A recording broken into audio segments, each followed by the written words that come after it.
0 is A minus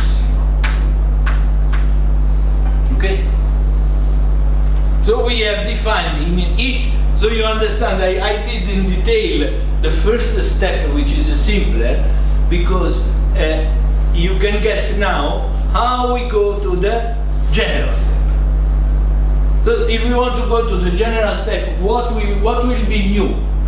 The only small thing new will be that alpha 0 appears. Alpha 0, no, not alpha 0. That will be also omega n. But omega n is obtained inductively by A minus. Remember, the philosophy of the proof is to use inductively this. So I restrict this on the space n, and I will define now the creator on which gives me the vector n plus 1. Because this vector is given algebraically once I have the induction procedure. It's clear? So now I have only 10 minutes. Either I finish and I show the detail of this proof, or I show the other theorem, how to from statistics. The theorem that I could show is this theorem.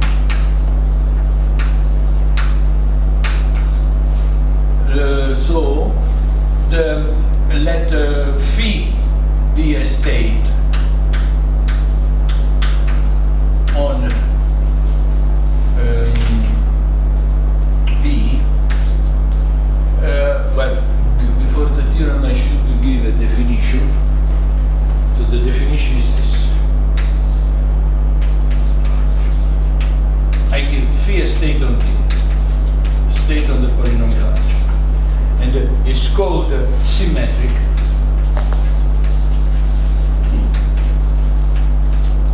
If phi of the coordinate to the any of the power is 0.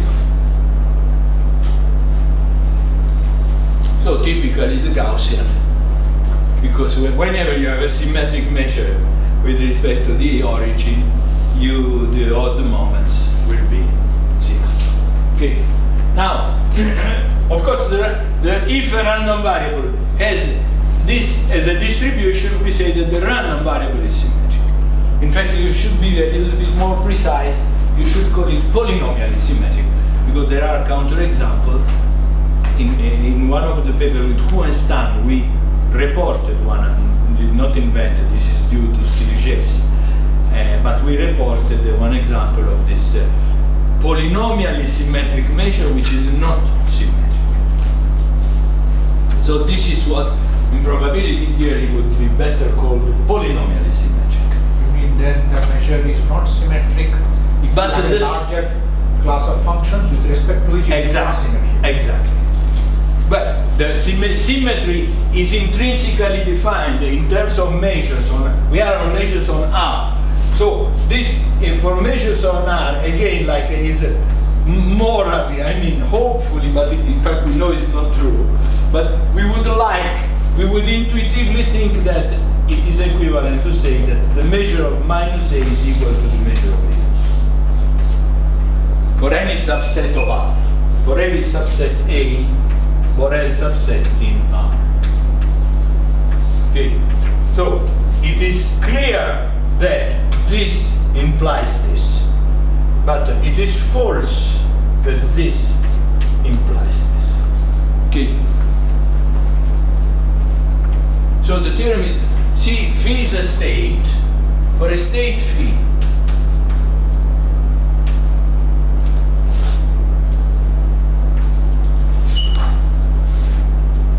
the following are equivalent. 1. Phi is symmetric. 2.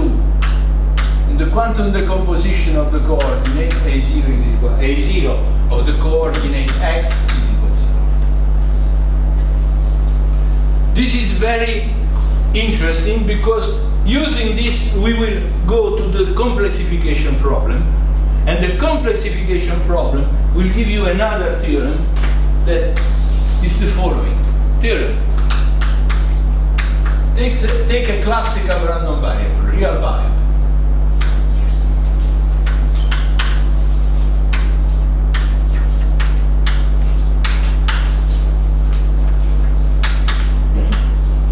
Any classical random variable, real valued.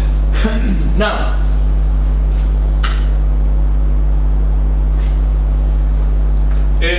we have, remember that X, we are considering the real as a map which to a one-dimensional vector associates a real valued random variable. Okay? And this is a real linear map.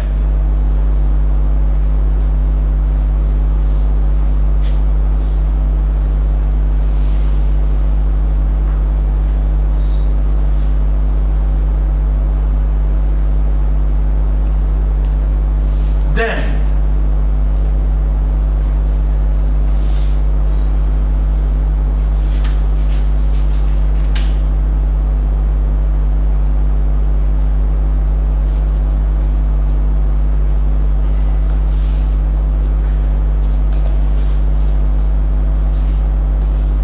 from the fact that this map is real linear, it follows that the maps, the same map but for the quantum decomposition,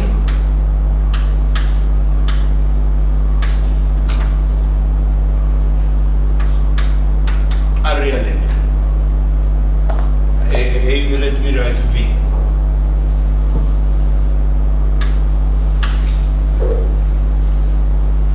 Is real linear.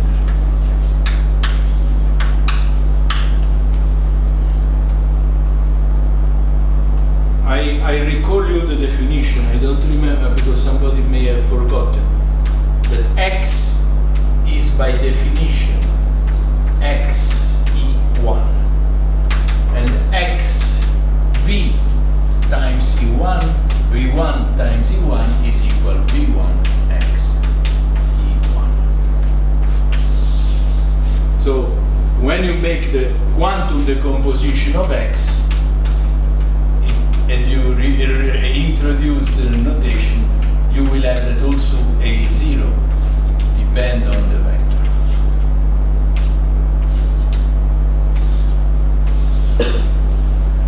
And the problem, so this is real linear. Now, what we do is this, complexify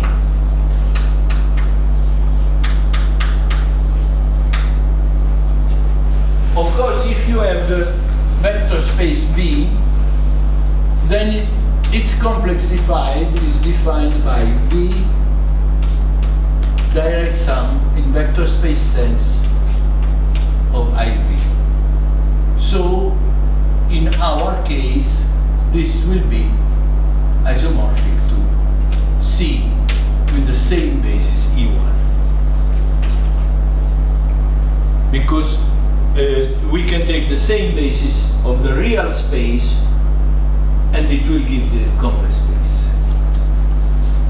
So now, excuse me, so is the theorem which map is real linear? So E going to epsilon means that it can be plus 1, 0 or minus 1. Or say plus, minus or 0. Huh? So it can be creator and annihilator. But they are all real linear. But we complexify these maps by making complex linear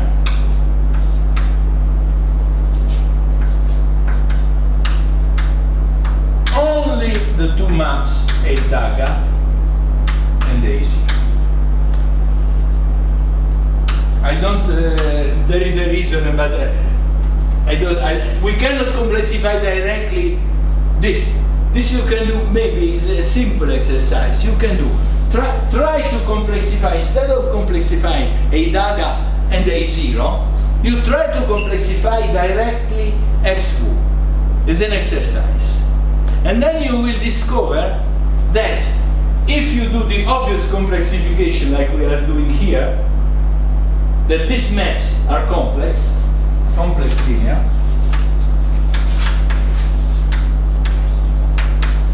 but if you try to make this map complex linear, then if you want that the quantum decomposition takes place also in the complex domain, you arrive to a contradiction with the fact, the fundamental property that you mentioned it before, that A plus adjoint is A minus. Because you see, if A plus is linear in V, put index V is better. If A plus is linear in V, A minus must be anti-linear. In fact, this is what happens in quantum mechanics. Okay? So that is why the complexification cannot be done on the random variable. It must be done using the quantum decomposition. This is a subtle point. See? I was looking now, given all this, then if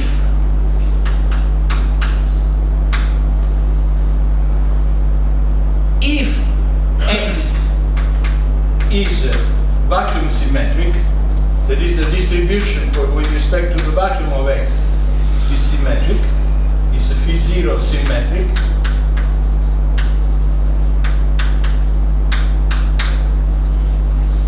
then you preserve also the complexified is a real valid random variable in the vacuum.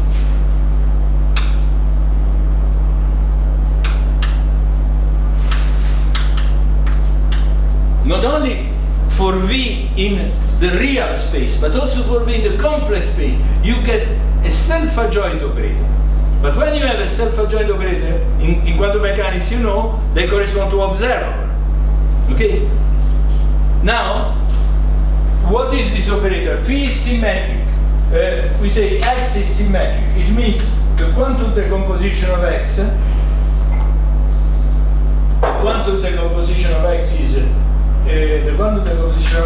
is X equal A plus A minus because of this theorem. That is why I wanted to prove this theorem, because I use it here. Now, and so if I have XV, I have like this. Now we have that. This is equal to V1 AE1 plus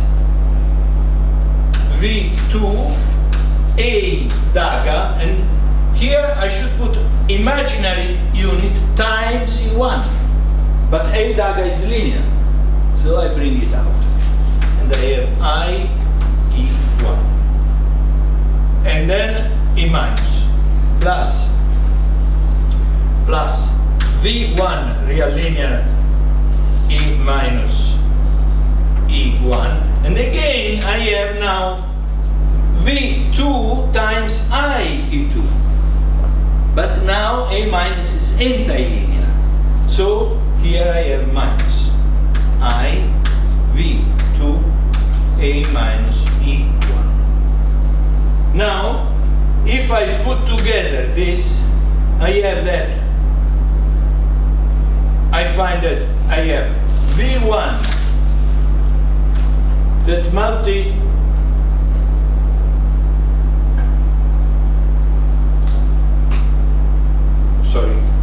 this was plus. Okay, so I have, so you see, V1 is here and V1 is here. So V1 multiplies A plus E1 plus A minus E1. But V2, you see, here I have I, but here I have minus. So I have plus I V2 that multiplies, in fact it's better to write plus V2I that multiplies A daga E1 minus A minus E1.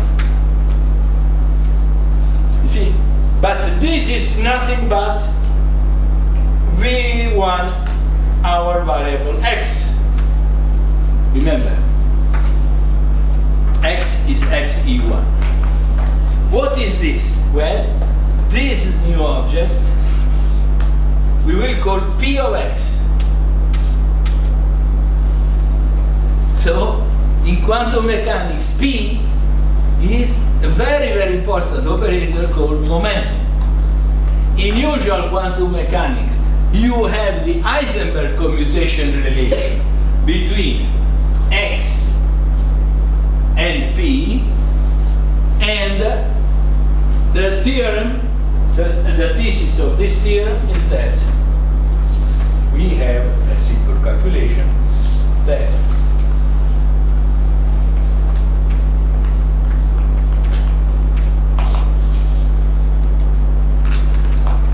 I don't remember the sign, it seems plus, and again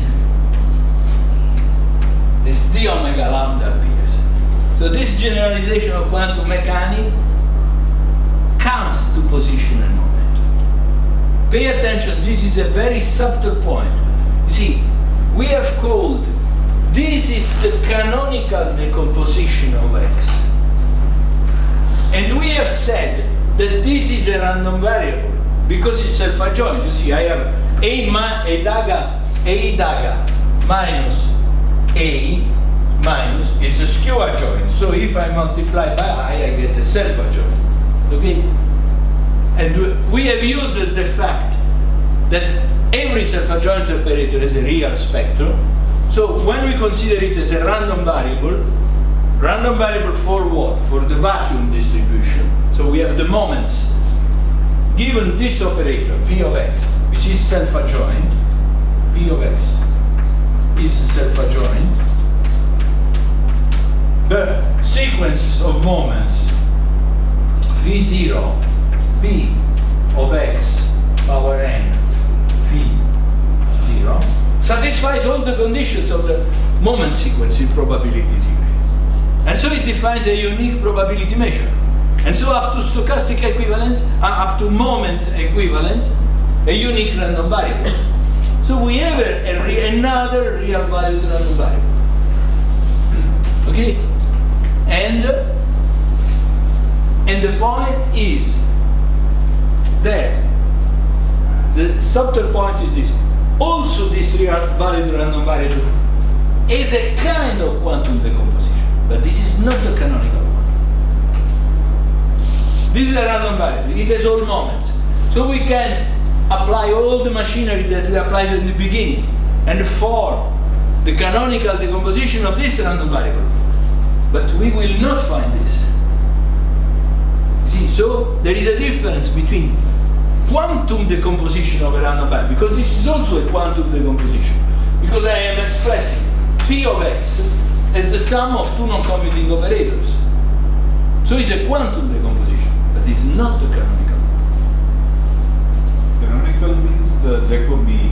The one obtained by Jacobi. In a recent paper with Lou, we found a necessary and sufficient condition to characterize the difficulty. What is that you have to solve, and this is one of the open problems. You have to use only these sequences.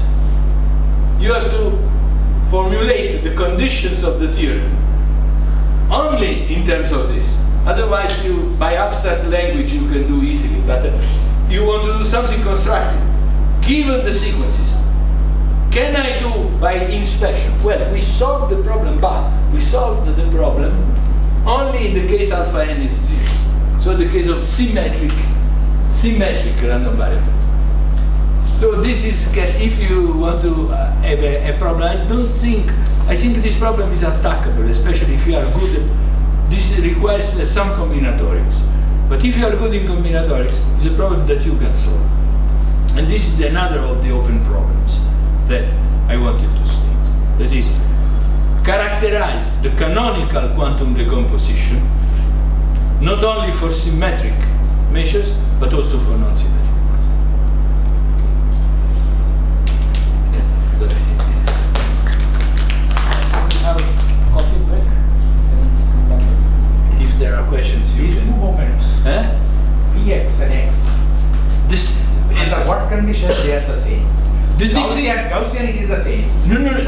Gaussian is we don't know. I don't- I am this is asking. very interesting open problem. But no, wait a moment. Let me think one moment. No, when in the series, when I will introduce the Gauss Fourier transform, I will show that the P is the Gauss Fourier. That is a Wiener transform. Wiener transforming, but in a second quantizer. We are in one mode here, in one degree of freedom. And then they have the same vacuum distribution. Absolutely. But that So this is a general thing, not But- only for Gaussian. This will be true for any moment. Any. The Gauss Fourier can be defined for This any. problem, I think, if this state extends to all continuous functions, then the two statements will be equivalent. If it is No. only for polynomial, But they may not be same. Polynomial is the Yes, same. then it don't be same. Polynomial is the same. Maybe But non-polynomial I if don't it know. extends to all continuous functions, With this is analytical, very difficult, probably subtle. But